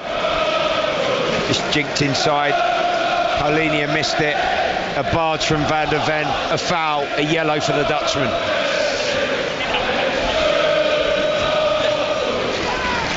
Let's go to Old Trafford, get the latest in a thriller for Crystal Palace up at Manchester United with Ross Heaton. Where it's 1-1 and Palace are down to 10 men. Lacroix has been sent off. It was an arm on the shoulder of Cunha. He went down inside the penalty area. Long VAR review. In the end, a referee. And there's another goal. It's Šeško for Manchester United. The Slovenian buries the header into the bottom corner, and the 10 men trail. Fernandez had restored parity with a penalty after Lacroix had been red carded, and Benjamin Šeško has put Manchester United in front for the first time in this game. Manchester United 2, Crystal Palace 1. Well, that has completely turned on its head up there at Old Trafford, Bradley. It's going so well. And now Lacroix, who scored the goal, finds himself off the field, and United have turned it around. Yeah, that could be huge for Manchester United in their push for a top 4 finish. Here goes Tell for Spurs, edge of the Fulham penalty area. He lays it off Archie Gray, chips it in, should score here for Richarlison, and they have got a goal back, Spurs. Boy, they've needed that. They're wrestling for the ball.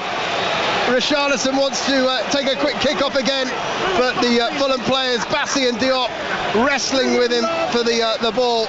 The Tottenham fans celebrate. Great little chip cross from Archie Gray. Richarlison walking onto it to put it in, and now a yellow card for Bassi for holding onto the ball there. And Tottenham potentially back in it after Fulham have had numerous opportunities to put this game to bed. Well, we don't know how crucial that goal could prove to be in Spurs' season. Archie Gray did ever so well. I thought he'd miscontrolled it. He got to the left byline and he stood a delicious cross up, sub Richarlison just beyond the far post, headed into the corner. 2-1, game on. Well. This happens so often. When you think a team's so on top, they don't take their chances. You never quite know. Igor Tudor gesticulating to his team to try and get some message across. We can go to the Emirates. Team news is in for the 4:30 kickoff. Arsenal against Chelsea. Harry Symeou. Arsenal are unchanged from the side that beat Spurs at the Tottenham Hotspur Stadium last weekend, and Kai Havertz returns to the bench in another boost for the Gunners. Chelsea have made 2 changes. Sarr and Hato come into the back line. Out go the suspended Fofana and Malo Gusto. Kick-off in just over an hour's time. And that one will be watched by many, and listened to by many across the next few hours, given the importance. Here goes Tell, breaking forward down the left-hand side. Good bit of skill from Tell, and the tackle comes in from Tete to put it behind. It's a Spurs corner. Yeah, Richarlison, Sarr, Solanke were ready for the cross. Maybe a touch too many on Spurs left from Tell, but it is a corner, and it's the Tottenham Hotspur fans that you can hear. Momentum building. Crucial part of this game now, midway through this second half. 2-1 Fulham lead. Tottenham have a corner, and they've sprung into life in front of the area of the ground where the away fans are. This corner taken to the back post, headed down by Dragusin, but glanced well wide, and it remains Fulham 2, Tottenham 1. Yeah, not enough on the delivery really, and he got under the ball. He's going away from goal with his headed effort there, Dragusin. Penny for the faults of the Fulham coach now. Does he make changes? Does he turn to his bench to get this one done and a third? Or does he trust his players can do that are out on the field of play and get a semblance of control back that Fulham have largely had across this game so far? They really should have put it to bed by now, shouldn't they? The chances they've had. Very much so, yeah, they played well. About that Bassi header, the chances in this second half when they've been clean through with the likes of Smith Rowe. But Tottenham potentially in with a chance of getting something out of this now. But Jimenez might have something to say about that. He's driving forward, laying it off to Iwobi. Now with Diop. I think both those centre-halves on a booking for Fulham as well, Bradley, now. Yeah, that's why Spurs have got to just go for it, really, and get after the ball. Because I think if Fulham choose to play a little bit longer, Jimenez is just sort of starting to tire. They'll get the ball back, and they'll be able to then put it back into the area where the fresher Tell and Richarlison, like they've shown, can maybe have the influence on this game and the desired effect. Ball played forward towards Richarlison, touches it back to Pape Sarr. He's going to sweep it out to the right-hand side where he finds Pedro Porro. They're suddenly looking energised, Spurs, having been quite flat for most of the game. Van de Ven to Bissouma. Now Tell driving towards the edge of the penalty area. Wilson and Iwobi getting back to try and stop his run. Diop clearance only as far as Tete, then up towards Raul Jimenez. Lovely layoff to Smith Rowe, and then Tete will switch the play out to the left to Sessegnon, helping it forward towards Bob. Back to Sessegnon again. He's trying to break through the middle, but Van de Ven was there and gets it back to his goalkeeper Vicario. Yeah, still in with a chance of getting something out of this. Absolutely. If they can just break the pressure, Fulham are definitely going to go through in on the Spurs goal. The Fulham fans recognise that. They're getting right behind their team here. This is a terrific London derby now. Fulham's record in recent seasons in March has not been too handy. It's where the season has kind of fallen down a bit in the Premier League in recent years. 4 wins in 18 in March over the last few years. A couple of changes coming up for Fulham though. They are going to get Tom Cairney on by the looks of things, amongst a couple of other changes.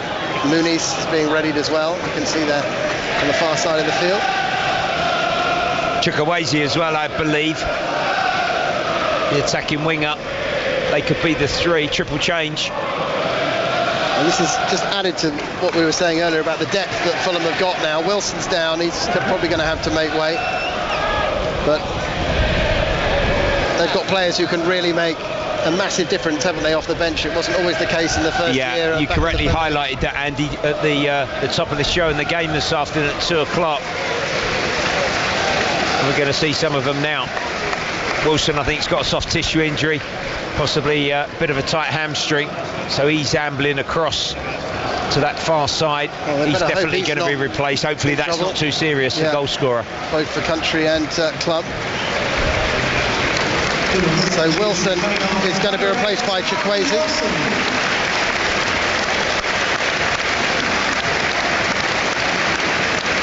Smith Rowe also making way for Kearney. I thought Iwobi was being replaced then, but he's just gone over for a word with the manager and coaching staff. And Muniz will come on for Jimenez, I presume. No, Jimenez is still out there at the moment. I presume it will be Jimenez. Yeah, he's going across now. Coming off number 7, Jimenez. And Muniz has scored in this fixture the last 2 seasons, so he'll be looking to keep up that tally as he comes on, the Brazilian. Yeah, a hard-working performance, impressive again from Jimenez. Muniz fresh legs, Chukwueze fresh legs, and the experience of Kearney just sort of given, you know, a bit more discipline in there. Fulham centrally to shore things up. Iwobi will play free as the 10, and they'll get the ball out to Bob and Chukwueze in 1v1s and break as and when, you know, Spurs go after the ball here, because they've got to really push on. 20 minutes or so to go. All 3 of the 2 o'clock kickoffs in the Premier League are 2-1 to the home side at the moment. Brighton leading Forest by 2-1. 2-1 here to Fulham against Spurs, and Manchester United 2-1 up against 10-man Palace after the Eagles led that game at half-time. Lacroix scored and sent off in that game. Fernandes scoring a penalty, and Sesko with his customary goal of late to give United a 2-1 lead in that game up at Old Trafford. Tackle coming in there from João Palhinha. He's rolling around, having collided with Tete. Is he going to get... Yeah, he come flying across the pitch. He's just caught his hurt himself former a bit teammate. I don't know if he's sort of got his studs caught in the turf and the follow-through. Acknowledgement from Tete, but it was a Fulham free kick. Good decision from the ref. Josh King coming on, Bradley. Yeah, 4 changes. Just sensing the moment, really. This is something that Marco Silva, I think you have to commend him on. He's sort of developed this across his coaching managerial journey to get teams over the line and get results. They're renowned for it, aren't they, the Portuguese coaches? And the priority of winning, Andy, you know, he's really skilled at that, and he feels that this game needs these 4 changes like he's applied. Let's get back up to Old Trafford, get the latest in that game for Palace up at Manchester United, where they led but now trail.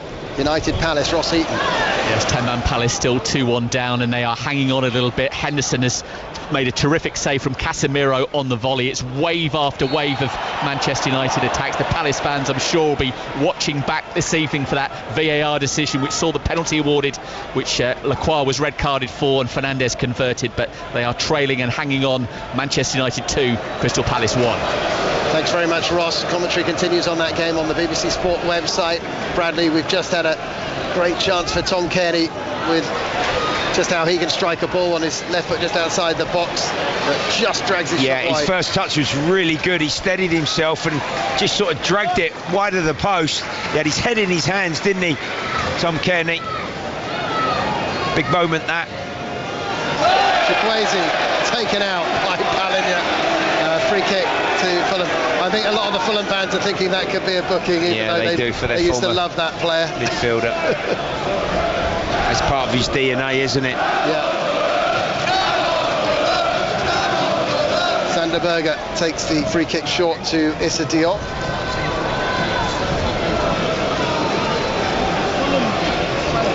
Well, Fulham have changed it up today. 12 of their last 14 Premier League goals before today have come in the second half of games, but today they got a lot of work done in the first half. Go 2-0 up, but they might just need another one to put this to bed, because Tottenham back into it after Richarlison's goal off the bench. Yeah, it's 2-1. Well, there'll be a chance here, you know, we're going into the last 10 minutes of normal time, and I think if Spurs can just keep the scoreline at 2-1, they still might be able to salvage something from this game. Pedro Porro with the free kick for Spurs. Near the centre circle. Plenty forward in the attack for Tottenham. Here it comes. Floated forward for Dragusin to head back across goal, nodded away by Tete, and then hooked clear by Chukwueze, straight to Josh King, who was the only player up there. King moving across the field, gets it back to Sessegnon, and now Kearney with a lovely turn to Sander Berge, striding forward through the middle. It's out to the right to Chukwueze. Chukwueze will take on Archie Gray here, onto his left foot. Chukwueze still going, there's a foot in, comes all the way to Iwobi, who's put it well over the bar, and it's another in this catalogue of chances. Big chance, great move, lovely football again from Fulham, and Chukwueze maybe had a touch too many. He eventually offloaded it, maybe it just bobbled up, but it found Iwobi on that left-hand side. He tried to sweep it with his right foot, but he's put it high and over the crossbar. Ball sent upfield by Spurs. Bassi goes up for it with Richarlison, who battles to get it to Solanke, and Solanke getting away here. He's got Richarlison in the middle if he can find him. It's come off Sander Berge. It's going to be a corner to Tottenham. He did well, Solanke. Real nuisance value. He was being wrestled by Diop, who's on a yellow, and he was last man. I think if he'd have gone down, he would have put the referee in a bit of a pickle, really, with the decision. But Spurs are pushing here. Can they find that chance to get the fourth goal of the game? You would have struggled to see this coming at half-time. Yeah, quite remarkable, really. Or even in the first 10 minutes of the second half. But Spurs starting to make this a nervy finish for the home fans who've watched their team play so well and been in control for most of the game. Here comes the corner, headed away by Diop, the tallest man in that penalty area. And it's out for a throw into Spurs on the far side of the field in front of the Riverside stand. You're listening to BBC Radio London, BBC 5 Sports Extra and BBC Sport Online, live here at Craven Cottage. Long throw, keep the momentum. Tottenham Hotspur, Dragusin from the right. And it comes. Loopy throw in. Diop gets to head that away again. Dragusin, who took the throw in, gets to the loose ball first. It's into the box from Pedro Porro, headed sideways really by Tete.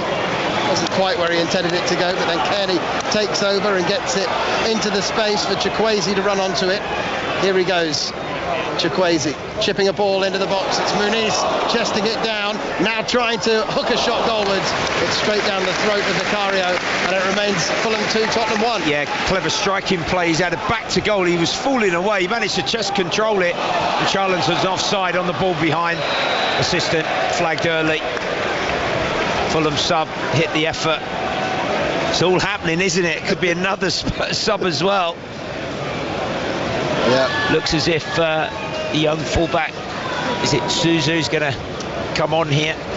Bradley, I'm not sure that it's helping Spurs to break it up with the substitutions. They're playing a bit better now. Yes. I think Fulham, I can understand why they're making more changes and breaking up the play a bit, but I think Tottenham should try and keep the pedal to the floor. Archie Gray is the player who's switched sides. Sousa's come on in that left back position, and they've taken off Bissouma in the midfield, Bradley. So Gray's playing ahead of Pedro Porro on that right hand side now. He's soon going to have played every position, isn't he, Archie Gray? Barry goalkeeper. Close now. Yeah. Yeah, he hasn't quite done a Steve Brown and gone in nets yet, has he? Not just yet. Like the great Bobby Moore did once upon a time as well, of course, in the semi-final. Pedro Porro hasn't quite got that ball fully clear. Pape Sarr comes back to help him out. It's back to Vicario. Josh King closing him down. It's forward by the Italian down the right-hand side for Spurs. Kearney almost gets tackled there by his old teammate Palinha. Bassi to Kearney. Berger to Diop. Tete forward to Kearney. This is nice football from Fulham. Chukwueze hugging the right touchline. Socks around his ankles.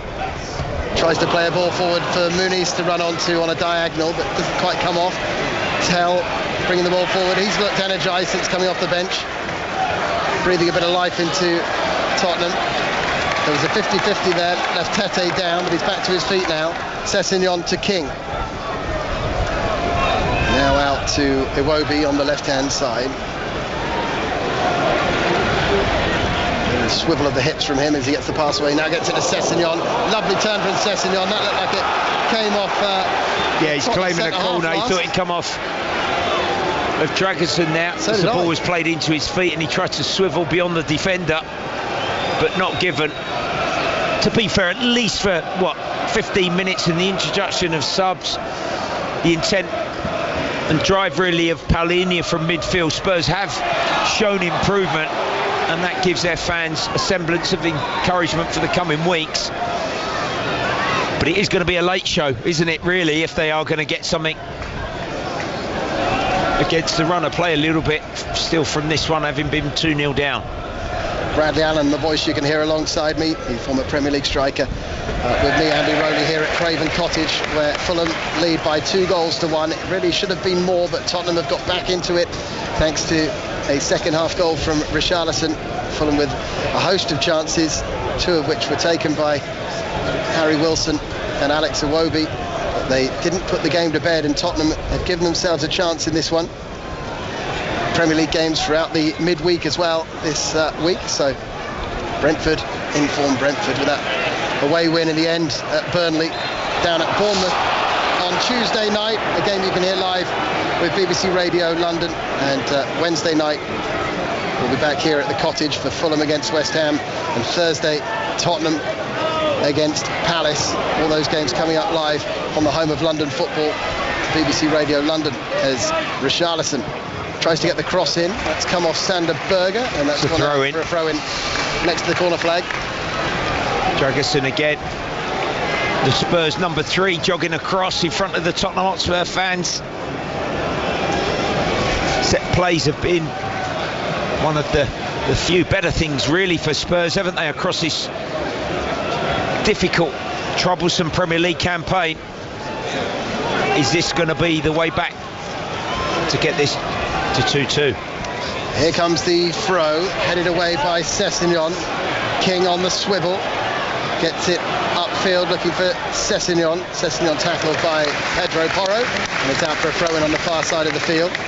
Fulham looking for back-to-back wins after becoming only the second team to win at the Stadium of Light after Liverpool when they went up there last weekend. Now trying to win this home game against Tottenham for the 3rd season in a row.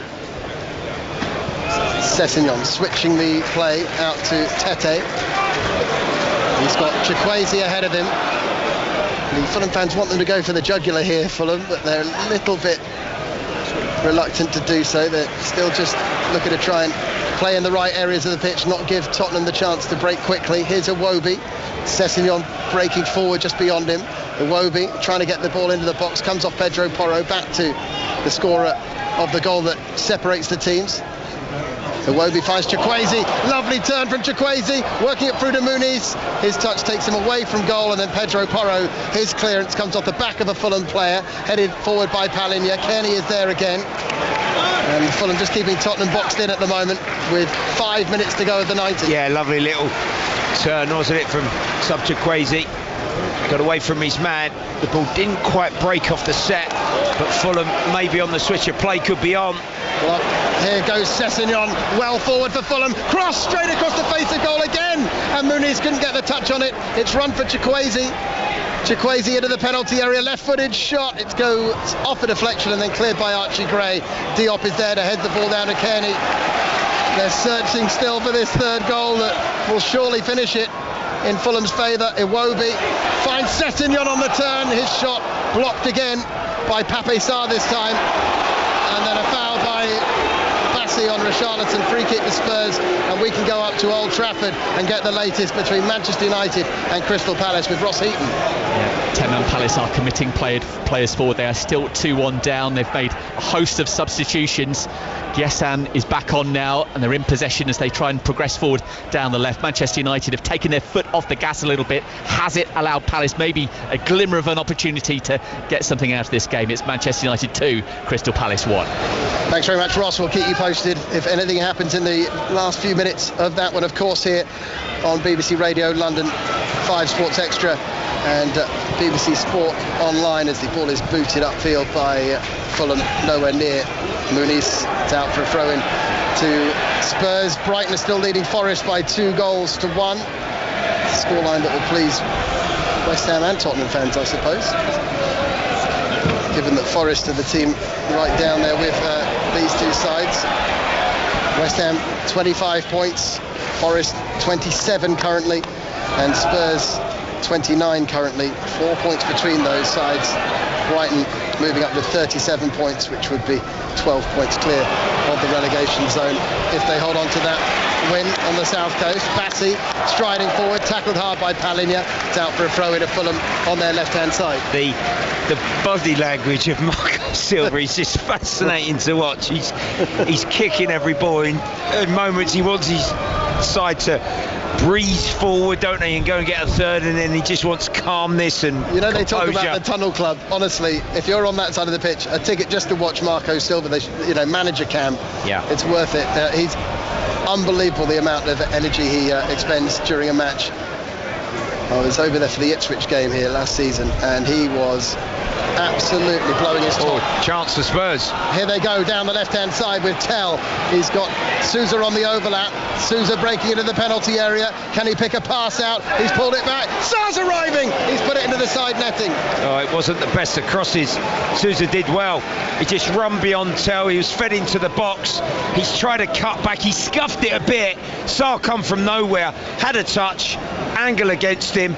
We were behind it, but into the side netting. Big moment. Another Fulham change. That's the 5th. Yeah. Wow. Arsenal-Chelsea to come at 4:30 this afternoon in this weekend where there's been so many goals across the Premier League.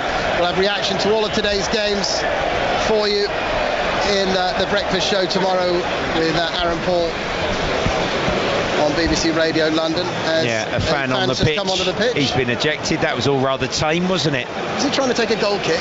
Yeah. You'd have on to try and beat would the have ball. at least like to have seen a change of pace, Andy, wouldn't we? Well, there wasn't one there. No, not at all. Very one-paced. That fan, he didn't even give the officials a run around there. That was easy prey for them as Muniz tries to break down the middle of the field. Dragusin heads it away for Spurs, who are still in this despite the fact that Fulham appeared so dominant so much of the contest. 1 minute to go with the 90 plus added time. Iwobi is going to make way here late in the piece. And, Cuenca are coming on, I think. Yeah, Jorge Cuenca, the centre-back, is coming on. He, for me, has been man of the match this afternoon, Iwobi. The heartbeat of Fulham performance. He's playing his best football of his career, in my opinion. A wonderful goal. The second, an important one, towards the end of the first half. Powerful right foot shot with his instep. Dragusin as well, he's coming off here. He's one of those players, Iwobi, who looks like he's got more time than the others when he's playing at his very best, and that's the way it is at the moment. No, he's looked really elegant. Danso returning from injury, replacing Dragusin here with 90 minutes on the clock. Six injury minutes to be added. Is that going to be some time here for Spurs to get something? Still 2-1 in all of the 2 o'clock kickoffs in the Premier League. Palace down to 10, but committing men forward up at Old Trafford. We'll let you know if anything happens in that one. 2-1 here to Fulham against Spurs, who are still yet to win in 2026, but would dearly love a point here at the Cottage. And Brighton leading Nottingham Forest by 2-1, who Forest remain very much in the conversation at the bottom of the table in the relegation battle. First minute of added time at the end of this second half. 2-1 Fulham lead. Cuenca, the substitute, heading the ball down to Berger, who launches it forward up towards King. Back goes Danso to deal with him. Gets the ball up the right touchline. Pedro Porro has been caught there by Kearney and flings himself to the ground. They haven't got time for these histrionics, really. Yeah, he's given a yellow as well, the referee, much to the annoyance of the Fulham crowd in all sections of the stadium. They need Pedro Porro to get back up if he can quickly, because they need to get on with it, don't they, Tottenham? Bradley, these minutes are going to go very quickly. Yeah, they've got to get the ball forward. They've gone a bit direct with the strikers on the field of play. That's why Marco Silva's responded and put Cuenca at the heart of the defence and almost into a back five. 8 minutes added at Old Trafford as well, so that one isn't done yet. Second minute of stoppage time here. Fulham leading Tottenham 2-1. It's sent high and hanging up towards the edge of the Fulham penalty area. Cleared away by the home side. Tottenham try and come back forward with Pedro Porro. Sessegnon comes over to make the challenge, and it's out for a throw into Spurs midway inside the Fulham half down that right-hand touchline. Yeah, Danso long throw. His first real contribution to this game. Everybody, barring Vicario, inside the Fulham half of the pitch here. Here it comes from Danso, launched into the penalty area, nodded down for King to clear. Up in the air it goes. This is going to land right by Marco Silva, headed forward down that touchline by King, and still Great not from King, outplayed. wasn't it, to the bouncing ball. He ran round the blind side of Danso. He's took a sort of a little bit of a knock to his face. Sent forward again for Tottenham. It's come off Richarlison's back, but he's managed to get onto the loose ball. Here comes the cross from the former Everton man. It's Sousa taking over. His cross comes off Issa Diop, then cleared away. It's going to be a corner. It crossed the line before it was cleared away. Corner to Spurs. Yeah, it's all too frantic. Not too much control here from Fulham. And Spurs, 93 minutes on the clock. Tell to take this corner. Tell to send it in. Solanke up there. Centre halves up there. Everyone up there really, apart from the keeper. No one staying up for Fulham. They're all back to help out with this corner. In it comes. Keeper gets a punch on it. Leno and Palinha tries to get to the loose ball first. He's up against Bassi. Real wrestling match between the two of them. And then Palinha almost rugby tackles Bassi as he was stretching. Bit of a dive from Bassi, but what goalkeeping under enormous pressure by Leno there, managing to get a punch on it. Van der Ven's not happy with that challenge and what Bassi did, but the Fulham fans are cheering their team over the line here with a couple of minutes remaining. Van der Ven's got to leave that as well, because they haven't got time to argue the decisions. They've got to get back in position and put the onus on Fulham to restart the game. There's only 2 minutes of added time to go. Now Pedro Porro's gone in the book for saying too much, I presume.